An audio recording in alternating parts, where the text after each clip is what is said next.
This is Gotham TV Podcast episode 121 about Gotham: A Dark Knight, Season 4, Episode 16, One of My Three Soups.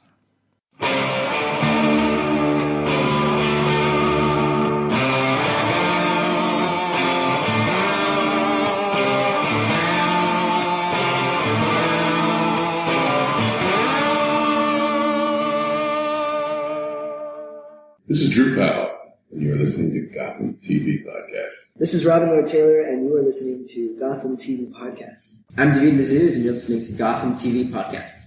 Welcome back, fellow detectives. Welcome back, Gothamites, to Gotham TV Podcast episode 121, where we are looking at one of my three soups, Heinz, Campbell's, and Knorr. Yes, this is episode 16 of season 4 of Gotham. Well, not one of my three soups, which would probably be chicken, broccoli, and cheese, and then probably minestrone. Oh, right. Okay. Clam chowder, actually. Give good old clam chowder, yeah. Very good. I'd probably go for some tomato soup in there as well, maybe mushroom soup. I'm one of your other hosts, Derek. Welcome back, Gothamites. Sorry for being a little bit delayed, but a very happy Easter to anybody that celebrates it. Hope you enjoyed it. Got filled up on eggs while waiting for our podcast to come out. We had a little bit of a delay. Did you have a good Easter, John? Yes, I did. It was good fun. Lots of chocolate, lots of Easter eggs, lots of lambykins. Yes, had a really good time. Yes, apologies for the delay, Gothamites. We had family and friends visiting, so yes, we are now here recording episode 16 of Gotham.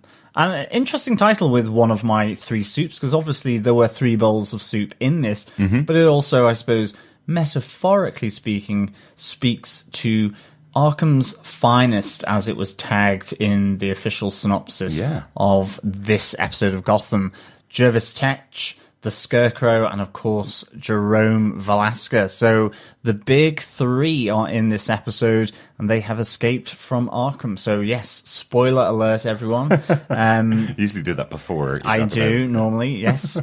But spoiler alert, indeed, this will be a spoiler-filled review and discussion of this episode of Gotham. Yes, as always, if you want to find out anything about the podcast, just pop on over to GothamTVPodcast.com. There's loads of subscribe links over there where you can subscribe to the podcast on any good or evil podcast catcher. Come and join us over our Facebook group at facebook.com/groups/GothamTVPodcast as we get into the second half of this half of the season. Not many episodes left now, John. Just 6 episodes left. I know.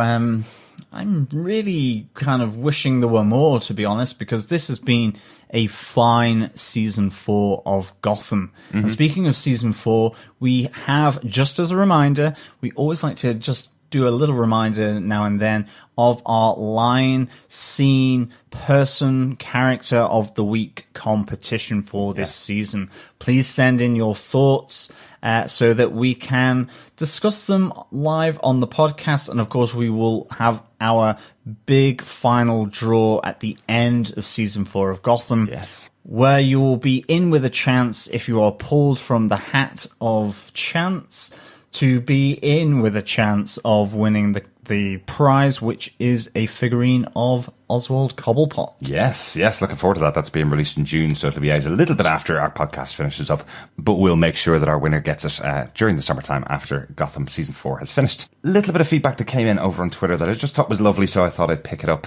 From Teresa Z Photos on Twitter says, my first podcast last week, and it's about the best episode of Gotham of the season. Fun podcast. Looking forward to the next one. Love the Detective Comics from 1938 in the opening scene. Thanks so much, guys. Thank you so much, Teresa. It's so good that you have come on board and joined Gotham TV Podcast. Yes, Absolutely. Thanks so much. Yeah, tell your friends. Never too late to join the podcast. We've got 120 episodes talking all about Gotham since way before Gotham even started. In fact, I think since before some of the main cast was actually cast in the show. Yes, indeed. And of course, as always, share the love, share the podcast to friends, family, relatives, and who else you would like to share Gotham TV Podcast. The longest running podcast all about Gotham. Exactly. But I think with that, on to our spoiler-filled review. Derek, but what are some of the episode details for one of my three soups?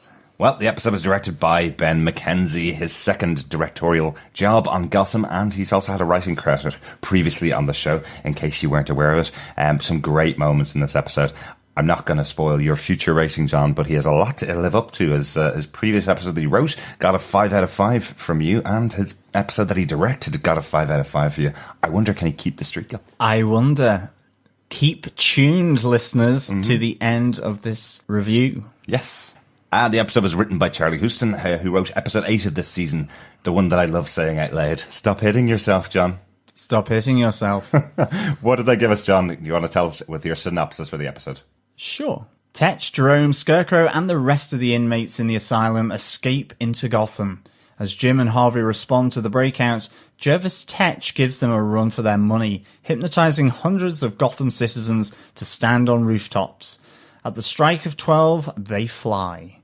Meanwhile, Bruce, with help from Selina, devises his own strategy to thwart Jerome and bring him back into custody. Bruce tracks him to his Uncle Zach's diner, but his intervention allows Jerome to escape once again, and this time with valuable information about an unknown person at the School of St Ignatius. As Gotham goes to rack and ruin, Barbara finally discovers her calling, and the events of her resurrection at the hands of Ra's al Ghul. She is the demon's head, and she will command the League of Shadows. As the hour nears midnight, Jim realizes Tetch's deception, as he has programmed his victims to jump as the clock strikes 12, or if they are told not to. But Jim manages to apprehend Tetch at W.Z.P.Z radio station and finds a loophole, saving the intended victims, including Harvey Bullock. However, on his return journey to Arkham, Tetch is rescued by Scarecrow and Jerome, as it is revealed that another sleight of hand was deployed on Gotham by the evil Trinity. Excellent. Lots and lots of stuff going on in this episode. I'm still not too sure whether the call sign for radio station works too well in our European mouths. The W.Z.P.Z turned into W.Z.P.Z. It doesn't sound as showy as it does in the US. I should have said W.Z.P.Z. It does trip off the tongue much better than W.Z.P.Z. I think. It just kind of drops a little bit when you've got a European voice towards it. It's like whether you use a soup spoon or a normal dessert spoon to have your soup. It's always a soup spoon. Nice catch there, John. Or is it? Let's get into our case notes for the episode. We got to start out right at the start in the escape from Gotham. As John mentioned, we did have friends and family over with us this weekend, and they, luckily enough, watched this episode of Gotham with us. A shocking opening to the episode, which led to a bit of a shout out of, oh my God, is this how serious and violent Gotham's getting? Yes, it was the domino effect from Tetch to Scarecrow to Jerome, with guards being slit open left, right and centre, including the guard who has, interestingly and intelligently, has put on her Sony Walkman. I did think of Guardians of the Galaxy at this moment, where she had her orange headset on, her Sony Walkman playing, singing along to the tune as she walks down the corridor, with the guards looking at her as she moves into Tetch's cell, so she cannot be hypnotized by him through his dulcet sounding tones. It was fabulous, wasn't it? I love that moment as he's mouthing these words that she can't hear, and then goes, I'm not talking to you, I'm talking to the person behind you. Very brutal kill at the opening of the episode, but a nice way to reintroduce Jervis Tetch. We've seen him in the background of quite a few episodes in the past season. He hasn't had a big moment really in the last little while, so he's been kind of hiding out in Arkham. To be honest, I wasn't sure whether he was back in Arkham, which speaks to the other major character here. We knew that Scarecrow had gone on the loose after his last attack, where he was forced to do the will of the attackers, of his former friends of his father's, I think they were, who knew all about him and had forced him on the city of Gotham, and then he just disappeared into the night, effectively. But it looks like he's been brought back to Arkham by the GCPD in another adventure that we didn't get to see. Yes.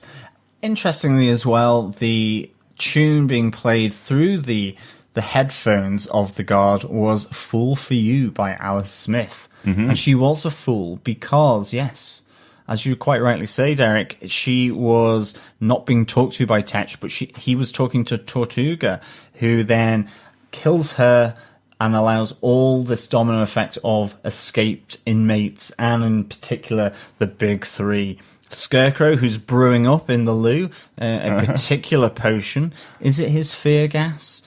Possibly. I think that's what he used to break the lock to let Jerome out, wasn't it? It was some explosives. Yes. And I'd love to know how he got access to those chemicals. And then finally Jerome, who basically tells Tetch that he should ditch the weirdo. She's giving him the heebie-jeebies. And so, yes, Tortuga, you did well, but no cigar. Unfortunately, she kills herself. Yes. Again, more blood, more gore, and that is part of the reason why we absolutely love Gotham. There are no prisoners. And all before the opening credits. It's literally great. No prisoners, actually, in Arkham Asylum. That is true. They're getting them back, though. It's good. I love the touch that they have Tetch still with his paper hat, his paper version of the Mad Hatter's hat on his head. He has the 10-6 price sign on the side of his hat, and as you probably noticed, we talked about it last time we saw him on screen.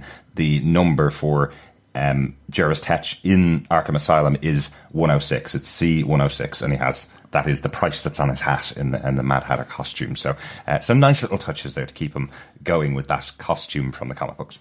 One thing I did like here as well was just the fact that we've got here three really big characters from the Gotham universe all teaming up, but I did like the nod to the fact we have time to double cross one another at a later point. But yes. At the moment, we need to keep together, and I really like that notion that they brought in here, because yes, it is not normally this happy altogether that was characterized by these three villains coming together to extract their revenge on Gotham, on Arkham Asylum, on Jim Gordon in particular, on maybe Bruce Wayne. There's a lot of motives here being put into the mix from these three, and it's all coming together here in this episode of Gotham. But I think with that, case note 2, the wedding crasher, to whom the wrecking ball tolls. I just had to call it this. Had to call it the wedding crasher.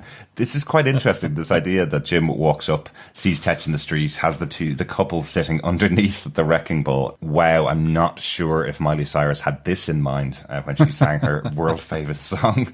But it's a nice little touch, because one of the first times that Tetch was at Jim Gordon was when he had set up a whole plan where you had a wedding couple standing on the top of a bridge and a young boy standing in front of a van, and he gave Jim the choice as to whether to save the couple or whether to save the child. That was back in Follow the White Rabbit, back in episode 6 of season 3, where he gives them that choice as to which to save, and it is the married couple that plunge to their deaths as Jim saves the young boy.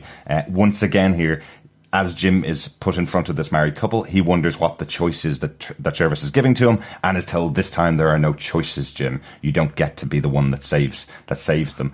I loved the commentary online that I saw about the last episode about Follow the White Rabbit, where it was saying, is this a representation of Jim because he's a person that's afraid of commitment, that married people keep dying around him? He's had a lot of bad experiences in churches with Barbara Kean dressed up in her wedding dress, pointing a gun at him. He's killed a man on his wedding day. Is this all a big allegory for how Jim is afraid of commitment? Is that what a lot of Gotham is being over time? I think it might be. I have to say, I wonder truly if Gotham is getting to me, because seeing the wedding crasher wrecking ball literally just fall on top of them, I was like going, oh my God, they actually did that. Yeah.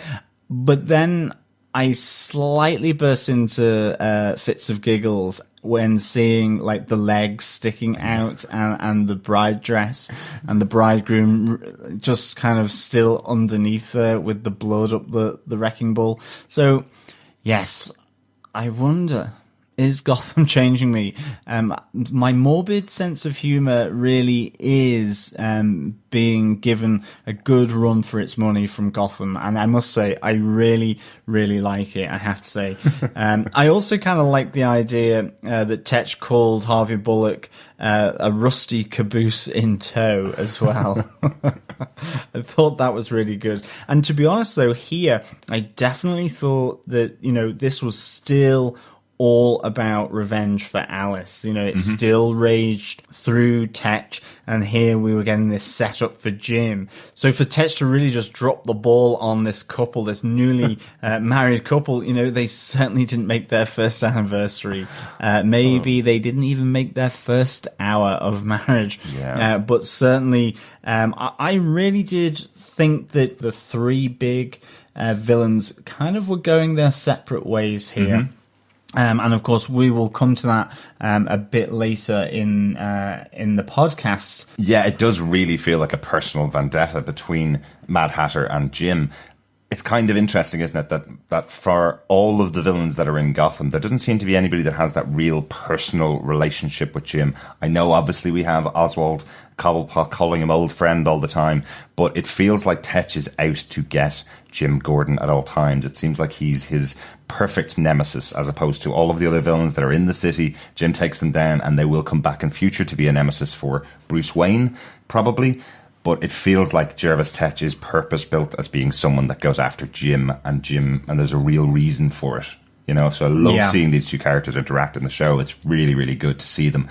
And he seems to just really twist the knife in Jim, especially as we see Harvey is the one that has to save the day and take that big moment where he puts himself in harm's way and sacrifices himself in order for Jim to save the day here. Yeah, because it pans back here from this immediate wrecking ball incident with the wedding couple, and it becomes a bigger thing, really, where, you know, we see that he has hypnotized a load of Gotham citizens here. You know, that these citizens will become flyers, and then they will become dyers, and will become splatters, I think he said. And it's just that it becomes so much bigger. And again, Tetch isn't giving Jim a choice as to how he could even save these people. And we have Harvey then listening to W.Z.P.Z radio. He's flicking through all the radio channels to see which one had broadcast the hypnotic tones of Jervis Tetch. It's funny because until the radio thing, I was thinking, you know, how did he hypnotize all these people? And I was wondering whether it was something to do with Crane, that maybe instead of some kind of fear toxin, he had done another toxin that he'd released, which meant that they were suggestive in greater numbers to Jervis Tetch. Right. I think also one final thing that we do have to pick out here, and that is the Birdie song after Tetch has driven off.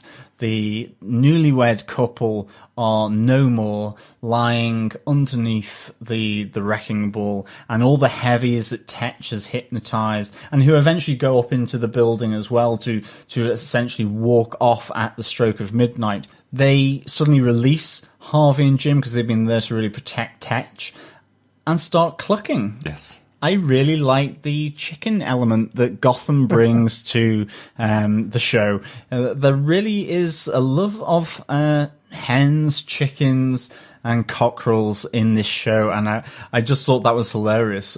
It was totally weird and totally kooky. And totally Gotham. Yeah. In fact, it was so good. In fact, as Enigma would say, that is so Gotham. The writers know that we are all looking out for the chickens, as they've appeared in every season since the start. The last time we saw chickens in the show, one was being held in Bruce Wayne's dream by Harvey Bullock. So he gets the chicken line in this episode. Really, really good stuff. Really enjoyed this, but also love the fact that we're seeing Harvey Bullock and Jim Gordon working together in the show. That come back together again after Jim's incident last episode. Definitely. Nice to see Harvey again repeating to Jim that when he's standing in front of the GCPD, they need the strong Jim Gordon, even though Jim doesn't feel like their real leader. He feels like a different person now. All the stuff that he was spouting in the past about being the real knight that Gotham needs, he doesn't feel like he can stand up to that anymore because of what he did with Professor Pig and the fact that he was involved in the whole situation and none of them know about it. So really nice that we see Harvey and Jim having that complicated relationship again. I think it's a really nice evolution of these two characters. You know, we have the moment where they're sharing a whiskey towards the end, really were Jim is saying, I underestimated you. I had so many preconceptions about you when he's speaking to Harvey.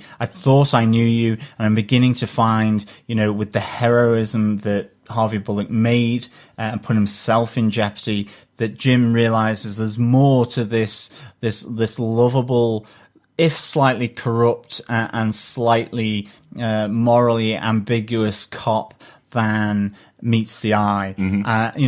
And Harvey says here, this is just the tip of the iceberg. And I really like this aspect of Harvey's character. We know he was involved with Fish Mooney. We know he's done things that he's not liked to do, and he's had to swallow his pride. He's made poor decisions. He's a drinker. He's a Pepto-Bismol addict, but also he will try and save people. And I like Harvey saying, he could only do these crazy things because he knows that Jim is there, and Jim is always out to protect, and ultimately, from his personal point of view, that he knew Jim would try and save him. Yes, yeah, absolutely. The touch here where Jim actually finds a way to save the members of Gotham, it's almost like this could be the tagline for what the city of Gotham needs to do. This idea of save each other, as Jim speaks that out over the microphones, which is broadcast to the city and gets the people to stop each other from jumping off the buildings. It does feel like if the citizens of Gotham would work together more often, they wouldn't have the horrible time that they have where everybody is left to their own devices and the villains come in and break them all apart and create what we see in Gotham. So I really like this idea that that's where Jim goes to save each other, not just yourself, is kind of the concept that comes in from Jim. Really nice touch from the writer here. Yeah, a really good workaround to that impossible situation that Tetch seemingly has put Jim in, that they will jump from the buildings on the strike of 12, or that the next person's voice who tries to talk them off the edge of the building to save themselves, that they will jump as well. Yeah, really nice touches. Good stuff. That's probably the main portion of the episode, but loads of other stuff going on. Let's go on to our next case note. Yeah, Bruce and Selina team up. I really enjoyed this. So good. Really good to see Bruce leaning on Selina here, and also Selina giving him a bit of reality in terms of his ego. I just thought it was so nicely played, because I mean, in effect, as we will come to with case note 4, Bruce actually, what he's trying to do is recapture Jerome. He knows that Jerome Valeska has escaped from Arkham. They have this really shared history from the previous season. Bruce feels personally responsible. It feels it's his own duty to go and capture Jerome Valeska and bring him back to Arkham or to the GCPD. And I really like the fact that Selina is constantly saying, you have to remember that you're not responsible for everything. And I love the moment where she says, make sure you're not too responsible, because otherwise that will get you killed. Yeah. And she's the dose of reality as well here, I think, because ultimately Bruce's intervention has the absolute opposite effect of what he intended. In some ways, if he had let Uncle Zach, Jerome's uncle, to effectively kill him, there would be no Jerome Valeska. And instead, Uncle Zach gets killed. There is a casualty here. Yeah. And Jerome manages to escape the diner that he's in. So I think there is guidance here from Selina in the same way that Alfred has provided him guidance as well. And in this case, Selina is really teaching him the street. She's saying that, just step back sometimes, because actually he would get more achieved than what he's doing at the moment. Yeah, I do love that this is Selina's character. She's never one to sit back and not tell Bruce what she thinks of him and give her piece of advice for him. There is a great moment in this early scenes when we have the two of them go into the GCPD to go into Jim Gordon's office to get the file on Jerome Valeska to find out, can they possibly save him without the GCPD or in addition to the GCPD? And we see Officer Harper arrive at the outside of the office, and Bruce has to divert her attention so that she can't see Selina inside.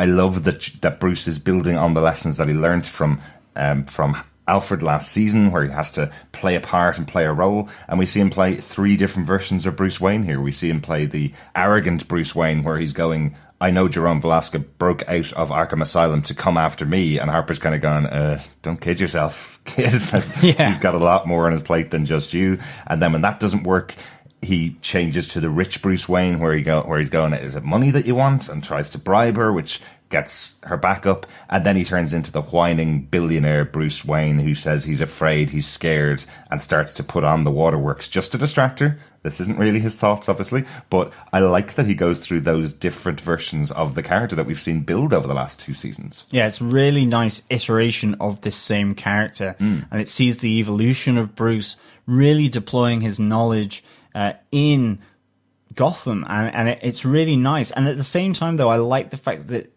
in effect, he's still got so much to learn about the streets of Gotham. And I think that's what Selina introduces here. And that's why their team-ups, I think, are so important. You know, she's been on the street all her life. She has absolutely been a survivor.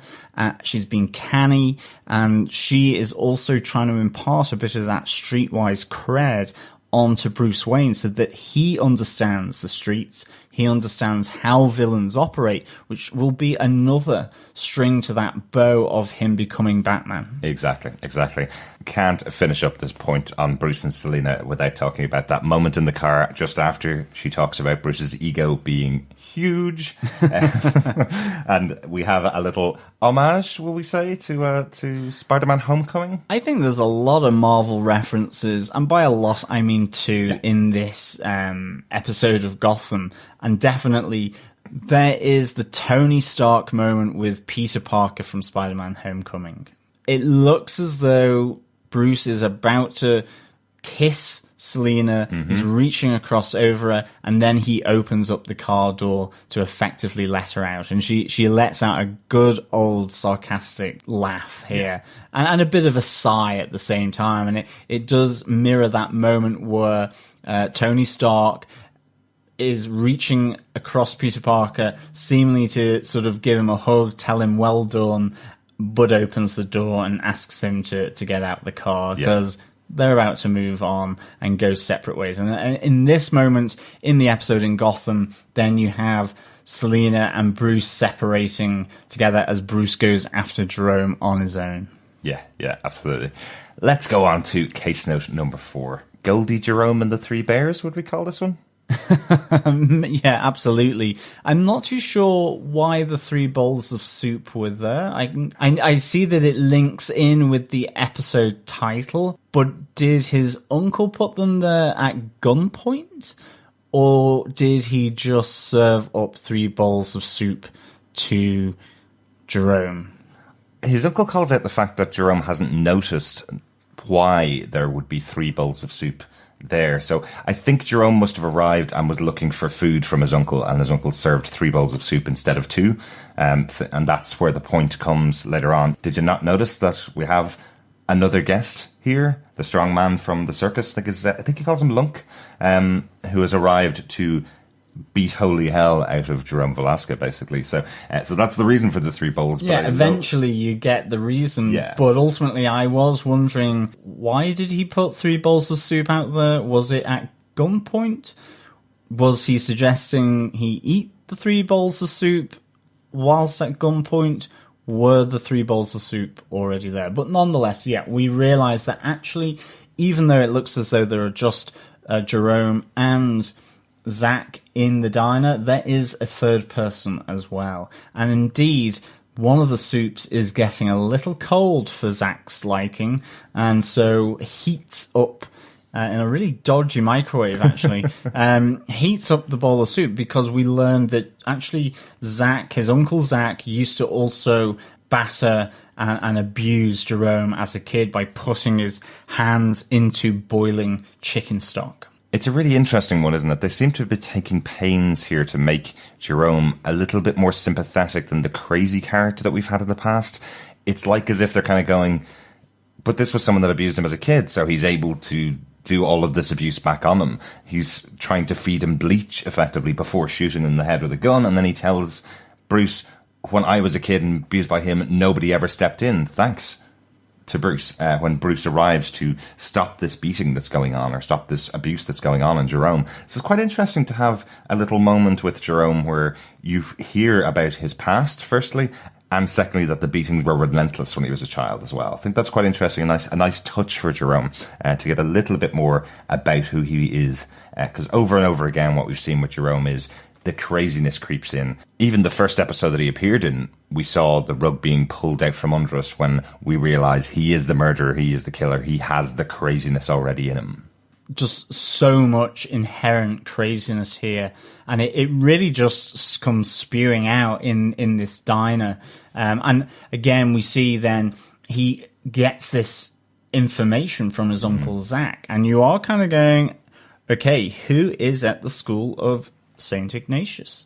And there's a reference in this where he goes, she picked it. And presumably, is that his mother, maybe his auntie, or who was this woman that picked the School of St Ignatius? Presumably a boarding school where someone unknown is residing. But is it a teacher? Is it a pupil? Is it some kind of other worker at the school? It's really interesting to kind of know who is at the School of St Ignatius. In our show notes, I have underlined theory time at this moment. It really is theory time. We have been told that Jerome Valeska, for every season since season 1, he is not the Joker.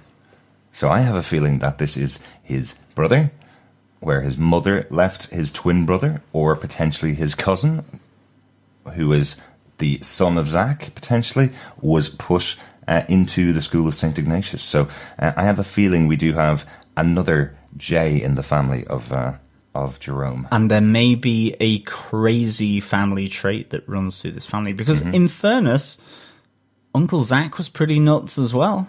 Yeah, definitely. Like, okay, on the face of it, upstanding member of the local business community, serving cops and punters alike with, sunny side up eggs and some rashers of bacon and stacks of pancakes.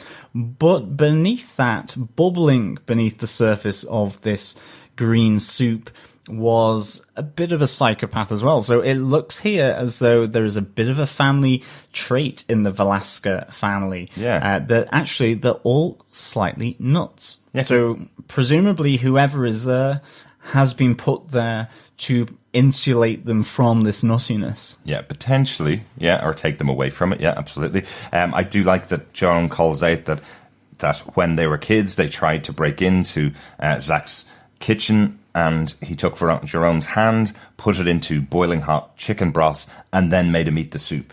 So that gave me a little bit of speculation. And Bill Meeks, if you're still listening from Legends of Gotham, you might like my speculation, because, look, it's not exactly the same, and it's not the same name as the character from the comic books, but he is using condiments, utensils, to attack his victims. Is Zach Jerome's uncle? Is Zach, Jerome's uncle, the Condiment King, or Gotham's version of the Condiment King, John? He could be. I was waiting for him to shoot out some ketchup and some mustard attacking Jerome. A squirt of fiery mustard into the eye can disable any attacker. Yeah. A selection of hot chili sauces within the clothing of an adversary will make them go running to hospital immediately, take them out of the picture. Yeah. So he could be a condiment king. He certainly is a condiment king in his own right, in that he buys plenty of condiments for his diner. Yes, not anymore, unfortunately. He does take a bullet to the head in this episode. Yes. But if we were going to get a condiment king, this would have been the moment, really, wouldn't it? Yes, I think so. Soup to the face, boiling soup to the face, a ribeye to the gut, all manner of things. A barrel of cabbages dropped from an unholy height definitely would disarm any foe. No, that's the vegetable king, John. Oh, it is, isn't it? Yeah. Anyway, back to the scene at the diner. I do love that Bruce is really able to handle himself against Lunk, the strong man from the circus. That's really good, because he has to have moments where he's overpowered by people that look far more powerful and far more capable than him. He's not winning the fight as such, but he's keeping himself alive until we see the arrival of Selina with her whip in tow as she takes the gun from Jerome's hands. Oh, a great moment that. Absolutely loved her taking the gun out of Jerome's hand. And unlike Bruce, is willing to go after someone that she sees as a threat. And she, again, she pulls this out to say, you should have gone after him because, as we said before, the absolute opposite of what Bruce wanted to happen happened. Jerome is again free and escaped and running and in the wind on the streets of Gotham. He is at large again. And I think, she really is kind of saying you need to actually do what you want to do here. And it's, it is being driven by Bruce's feelings of failure of not dispatching Jerome when he could have done in the mirrored hall at the circus. Potentially. Interesting. Yeah, I'm not...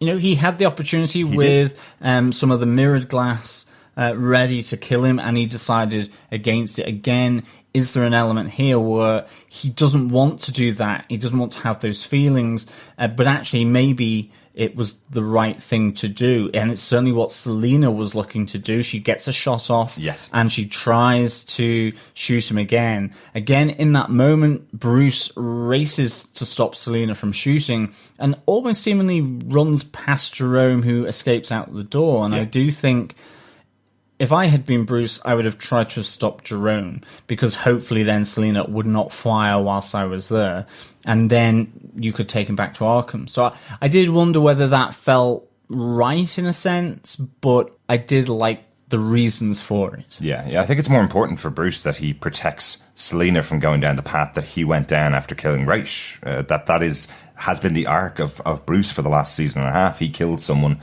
and therefore he went down this path where he pushed everybody away from him. He was in a deep, deep spiral. So this moment when Selina is about to kill Jerome, rather than protect him or rather than take him back into custody, as you say, that is the worst thing that could happen to Bruce, because it is his closest friend about to take a step beyond what he would ever be willing to do again. So we have seen the creation of Bruce Wayne, who doesn't kill the villain, regardless of what the outcome is.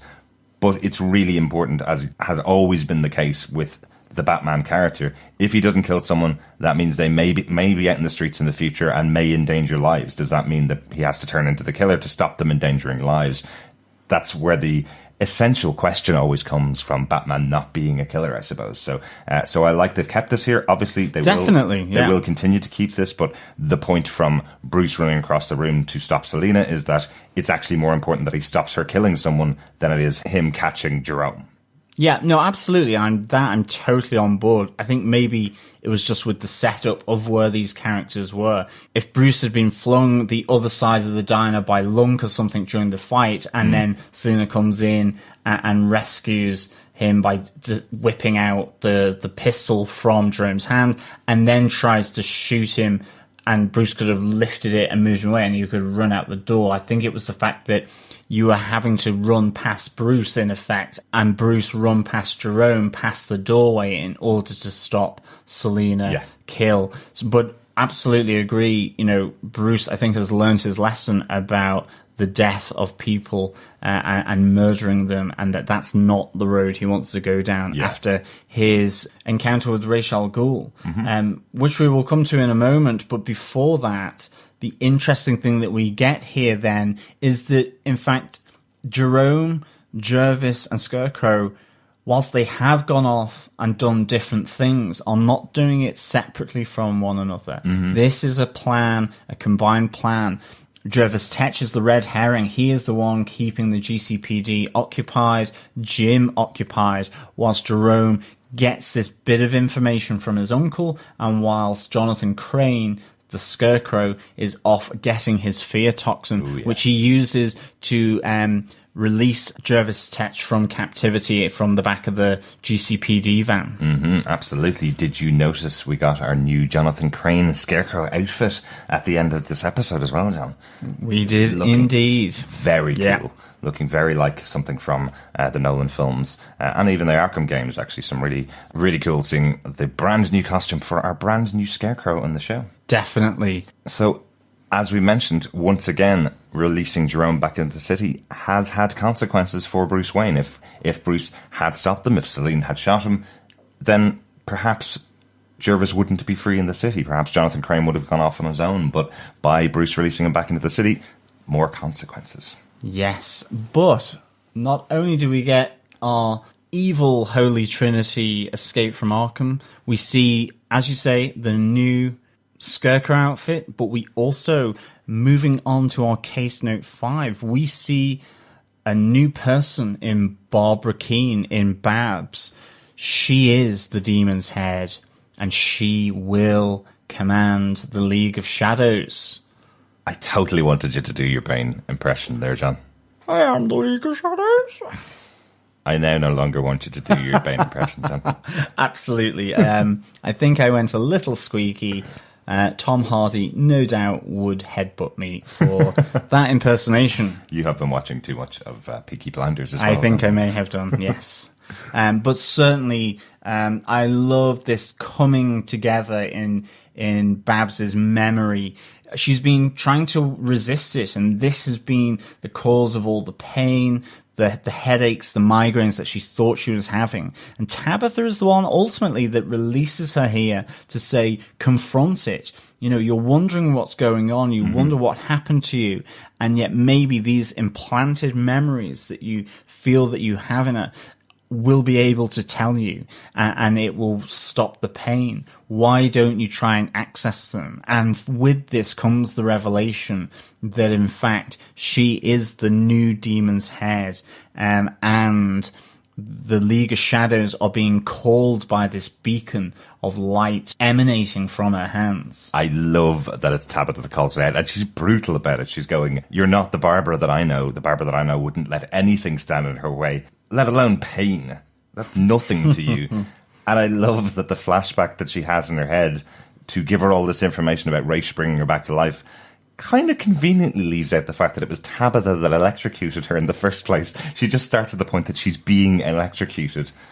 And it's not showing Tabitha on the other side of the room laughing maniacally as she finally kills Barbara for killing Butch, who has also returned from the dead. But I just like that moment that it's Tabitha that talks her back into it, but they decide not to show us the moment that she was killed by that at that final confrontation and showdown between Tabitha and Babs. Yeah, you don't see the final showdown between the two of them, but you do see her getting electrocuted. Yeah, exactly. And you see then Ra's al Ghul taking up Babs's body, laying her down and giving her some of the Lazarus water and resurrecting her with the promise, with the prophecy that she will become the Demon's Head, that they are both cut from the same cloth. Yes. They are both understood, but that they are both ruthless in the pursuit of what they want. Yeah, really interesting, pointing out that there has been no female leader of the League of Shadows. This version in Gotham really has been led by Ra's al Ghul since he was brought back from the dead. I think it was 2,000 years ago, wasn't it, when we saw that back in one of the earlier episodes. He's been the leader of the League of Shadows for many, many years. He's now dead, and she is the first person taking over from him. There have been leaders before him, previous to that, but never a female leader. We have seen the League of Shadows over on the Arrowverse. It's quite a central part of some of the earlier seasons of Arrow, where Talia al Ghul was a leader of the League of Shadows. So they've had a female leader over on the Arrowverse, but we know they're not connected to Gotham, but just quite interesting to point out the connections between those characters as well. Yeah, and we finally also then see the League of Shadows arrive. Yes. And then get slaughtered by the ladies of the League. And I have to say, I did love Babs saying, well, there's not much of a league now, which was really, really funny. But the sisters of the League said they are only the tip of the spear, and that more will flock to them. That under the banner of Babs with Tabs by her right-hand side with the Sisters of the League. So this is really shaping up to be pretty cool, I think. I really enjoyed that moment, as the sisters say. It is the mission of the League of Shadows to cull weakness, and you as our new leader have just called out all the men in the room as being weak, so we slaughtered them. But yeah, did absolutely make me laugh when Barbara said, "You've given me an army and now they're all dead." Fabulous. Great moment. And finally, we get our proper answer to what happened to Babs when she got that transference from Ra's al Ghul. So she has been bequeathed the League of Shadows. I don't know still, does that mean, is he still inside her, or is it just that he's passed this mantle on top of her with these memories? So it'd be really interesting to find out. And again, another huge change from being the alcoholic socialite that she was back in season 1 of Gotham for Barbara Kean. Great to see these moves for the character. Really, really cool. Definitely. I think we can move on to our notes. Are there any notes for this episode of Gotham? I only have one note for this episode of Gotham. Just that moment when Harvey and Jim are having their big talk over the whiskey that is being poured out from the filing cabinet where Harvey keeps it. Just like a squirrel during winter who keeps nuts to keep them going, Harvey always stashes some whiskey to keep himself going. I like that moment that Harvey calls out, feet of clay are heavy to carry around. That's what the whiskey's for. Is this a reference to Jim formerly being Clayface? Or is he Clayface now? Or is he Clayface now? Yes, maybe. Yeah. We don't know where Clayface is. We don't. He's certainly still around. But where is he? Mm-hmm. And who is he impersonating? That would be fun to see him back as Jim. He was a fab in those moments. Really, really good stuff. That's my only note for the episode that we've already talked about. The other notes that we have, John, do you have any other ones? No, I don't. But my Gotham moment of the week is unfortunately the Wedding Crasher. Or maybe not. I have to say, I thought it was just really, really good. It's not what I was expecting. Yes. I was expecting that double jeopardy, what to do, where to go, who to save, and yeah, it just fell on them. It was a real shocking surprise. And just like Jim, and just like you, John, it was that moment where you're going, oh, they've kind of done this before. Kind of interesting that he's setting it all back up in place again, setting the dominoes back up like he did. Oh, he's not. Oh. Yeah, exactly. Who is your Gotham character of the week, or do you have another Gotham character of the week? I think it's Uncle Zach. I think you really got a sense that he was a bit crazy in this, and I liked how he played it. You know, up against Jerome, that's big acting chops to act with, for a character that for 4 seasons is on for maybe 10 minutes, and really having to deliver like an intrinsic part of the storyline here with the knowledge of the School of St Ignatius. He really put across that he had abused Jerome, that actually was more malevolent than what we thought he was going to be right at the start, where, you know, Jerome's got him at gunpoint. So you kind of think he is the victim here. Yeah. And he is, but you realize that it's not all black and white here. And I think, again, it just adds to that complexity of Jerome, that he's crazy, and he's crazy as anything, but it's gone past having any sympathy for him, but he's had a bad childhood. Yes, yeah. You know? Yeah. But he's gone way too far to be mended in that sense. Absolutely, yeah. Really good character of the week. Obviously, we tend not to choose the big major characters of the week. Of course, this is Jervis Tetch's episode. Great to see him back. Great to see that he's actually doing a bit of a half-arsed plan just to keep Jim interested and keep the GCPD away from what's going on with Jerome and with Scarecrow. So it's quite interesting. If he had succeeded in killing hundreds and hundreds of people in Gotham, what would that have done? Would there have been a huge effect on Jim or not? But it was just a diversionary tactic. Nice choice in this episode. John, how would you rate this episode of Gotham? I would give this 5 squashed bridal couples out of 5. Get in there. 3 for 3, Ben McKenzie. Yeah, no, I'm really liking it when Ben McKenzie takes on the reins of whether it's writing or as a director. And I think here, again, a huge amount to do. A little twist at the end, seeing that these 3 villains that have escaped from Gotham aren't going their separate ways. even though it looks like that's what they're doing, you kind of thought that their whole plan together was just to escape from Arkham. And then in the end, you see them coming back together. And you have the intrigue of St. Ignatius.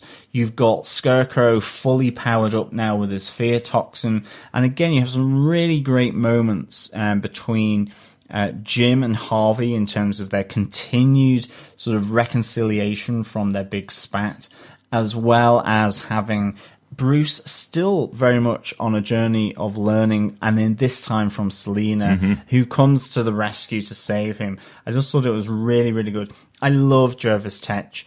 Just his whole demeanor is so well done, and absolutely loved him in this. Scarecrow as well, one of my favorites. We didn't see too much of him in this episode, but you know he's going to play a big part. Jerome, again, wild, crazy. And I think, again, his uncle's diner, all that moment in there with his Uncle Zach, with Selina, with Lunk, with Bruce, and with Jerome. It's a really great scene, and there's just a lot of intrigue here going on. You know, Harvey and Jim think they've saved the day here, but this is only one part in a much bigger plan, which we will have play out over the next 6 episodes, and I'm really, really looking forward to it being big, grand, and absolutely nutty. Yeah, and can I also say the choice of the writers and Ben McKenzie for this episode as the director to not have this be just Jerome's episode was a great choice. He has got great scenes in there, as always. Camren Monaghan is fantastic, but this isn't the Jerome show, it's the Gotham show, and the more they choose to have many stories going on, other things going on around the Jerome character, or even have Jerome as a kind of a side character in some of the scenes, dealing with some of the other characters like Bruce and Selina, that's the best choice for the show, really, for me. I really like that you're able to have such other big characters in there surrounding Jerome and it not be overtaken by him in the episode. But really good to see Camren Monaghan back on air, and all of the other villains and all the other heroes. Really good stuff. Let's get into our feedback for the episode, John. Yes, over on Twitter, where you can find us at Gotham TV Podcasts, John Hammond goes, another great episode of the show. What always impresses me about Gotham is that there is always so much that is going on, with many different characters, and the writers, directors ensure that each episode runs seamlessly. Quite something when you consider. This episode was no different. So much going on, but fit it into 45 or so minutes without seeming like it was too much, and that is a credit to those involved. Completely agree with you, John, on this. I think there was almost a revelatory moment to me when I realized that what Gotham does so well is this ensemble use of characters in episodes with multiple storylines intersecting and with a grand storyline going overhead and being weaved through all these different other character stories. Some of them personal, some of them for that episode in particular, and others that connect into the larger series story that is being done. And that's when I realized that they really do ensemble very well. And I think it came when I watched an episode where really they just focused on one person. And there was an element to me where I wanted to know what was happening to Penguin. It keeps things really vibrant and really, really good. So definitely agree with you there. John goes on to say, great to see certain characters return. Great action, great performances. Ben McKenzie and Donal Logue in particular. A nice surprise and a real piece of emotion that I don't mind admitting brought a lump to my throat and a tear to my eye. Fantastic direction from Ben McKenzie. So yeah, fantastic again. Completely agree with you, John. Thanks so much for that, John. Great to hear from your thoughts. Again, as John mentioned, we're over on Twitter at Gotham TV Podcast. Over on YouTube, Princess Kagayaki says, love your podcast. I have to agree about Lee Tompkins. To me, the choice to have her pretty much save Jim saves her from being charged with murdering, as it was to save his life. I feel like the idea with Lee is vigilantism, which is why she would help Batman later. I would have had to wonder if she would have hesitated or confronted Sophia, but since Jim was in danger, shooting her didn't seem that bad. I feel like they intentionally kept the blood off of Lee's hands. Not that I'm saying intent doesn't matter, but at the same time, they didn't have to shoot Sophia in cold blood murder. And you see why she smashes Sampson's hand. It's out of justice for how the people of the Narrows are being treated. It's anger, not sadism, which to me says they wanted to keep her integrity and stay away from straying too far into the villain territory. Just my opinion on it, but I think they had Lee shoot Sophia but not kill her, even though she intended to. But I'm doubtful that she would have been able to shoot Sophia in cold blood murder if she just met up at Sophia's house the way Penguin was planning on doing. Yeah, thanks so much for that feedback. I can get what you mean by that. It's a good idea to have it as a defensive move, I suppose, for Lee, so she isn't seen as a villain.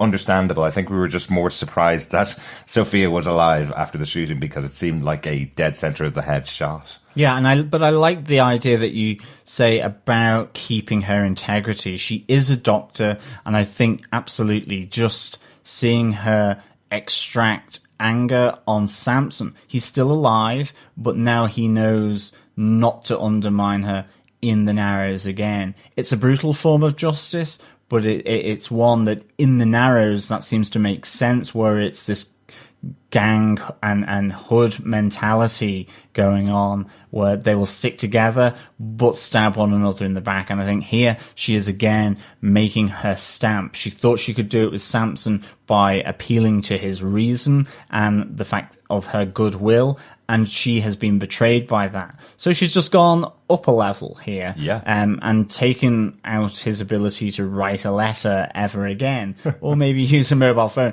So I can't complain to his congressman anymore. No, absolutely. So I really think, there is an element of maintaining her integrity here, especially when you consider that Sophia is not dead. Yeah, definitely. Thanks so much for that, Princess Kagiaki. Yeah, thank you so much. We also have some Facebook feedback in for the episode as well. Remember, you can just head on over to facebook.com/groups/Gotham TV podcast. Charlotte Bain goes, "Hi guys, OMG. So one of my 3 soups is about Jerome being abused by his uncle, pouring that boiling hot soup on him. Well, that's one of the reasons why he's psycho. Jervis and his hypnotic and murderous way of rhyming is a madman or hatter. Scarecrow and Jervis are buddies. I definitely don't want to fall into their hands. It's great seeing Jim and Harvey together. They can't do without each other. I'm glad Jim apologized for being judgmental to Harvey, though. Bruce and Selina, I love them. Selina saving him pre-Catwoman and Batman was touching. Barbara has powers. She is the demon's head.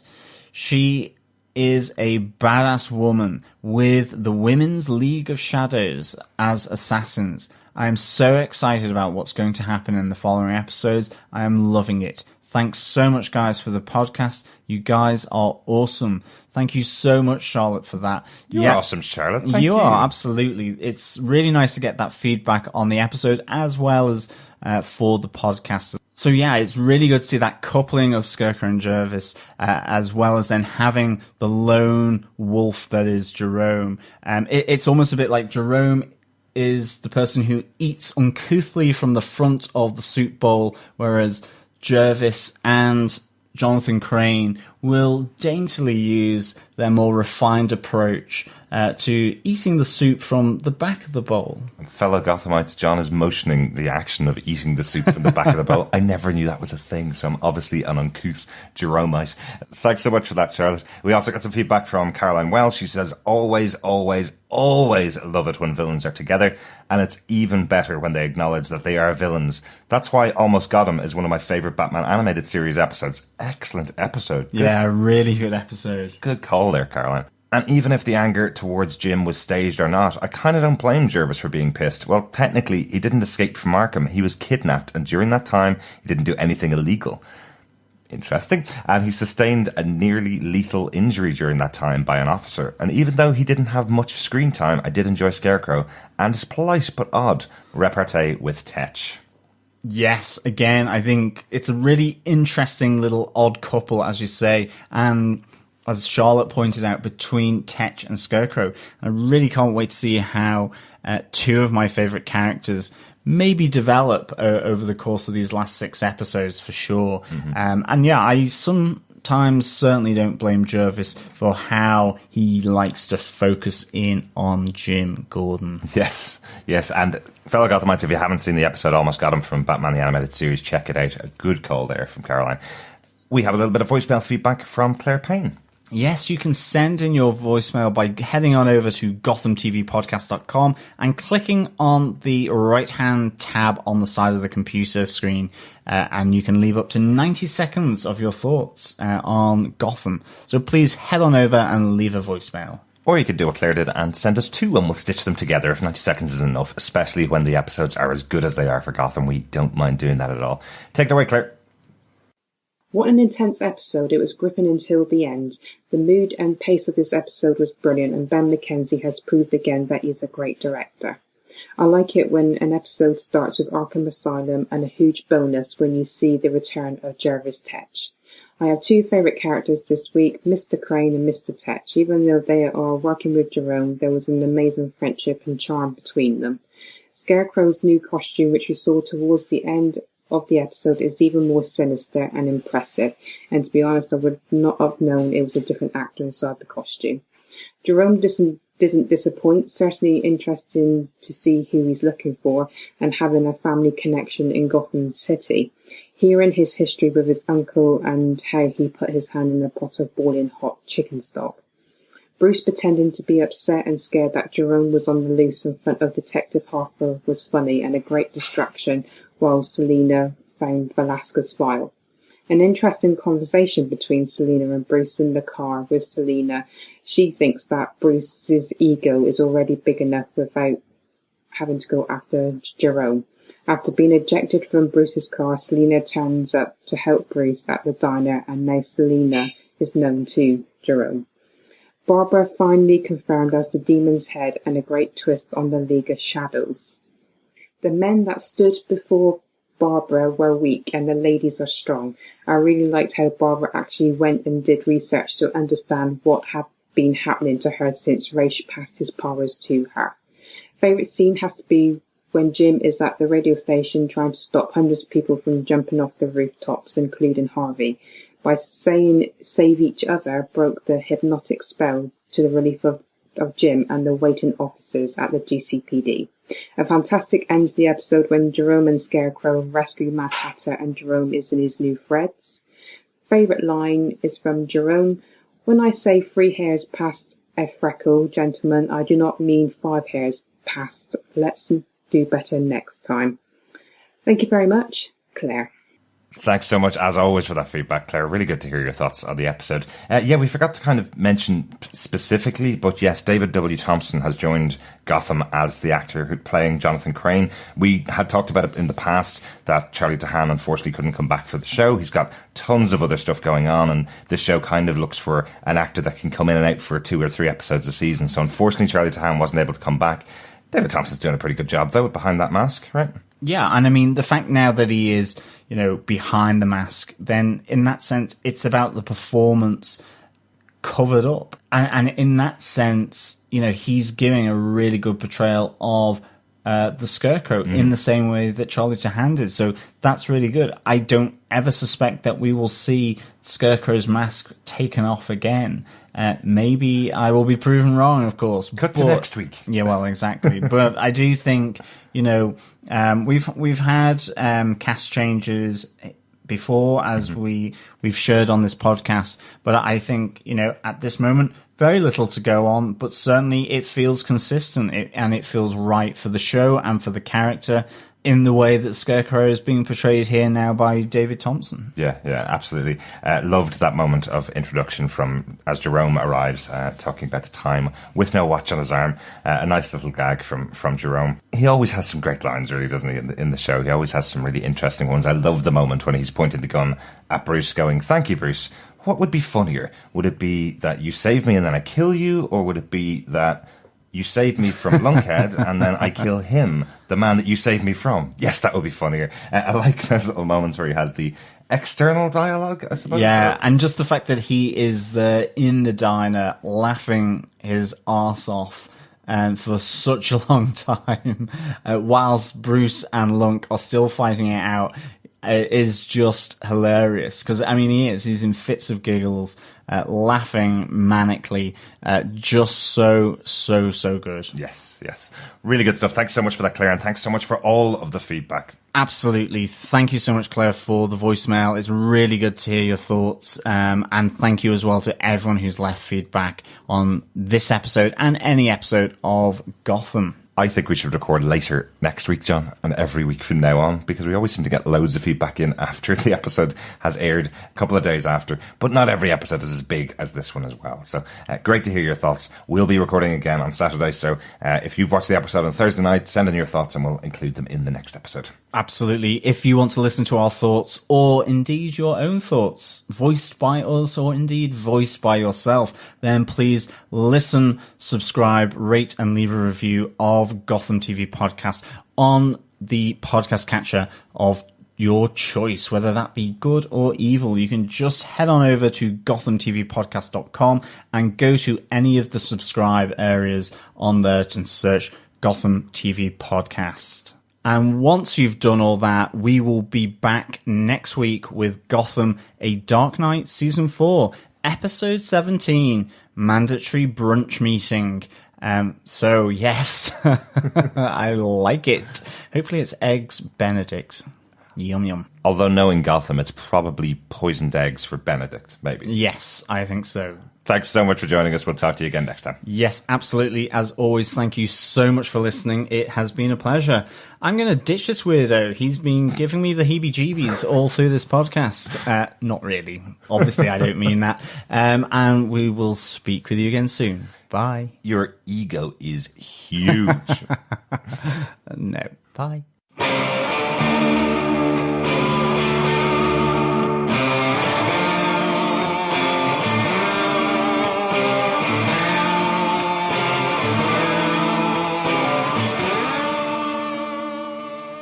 Thanks for being a Butch supporter. Butch loves you, baby.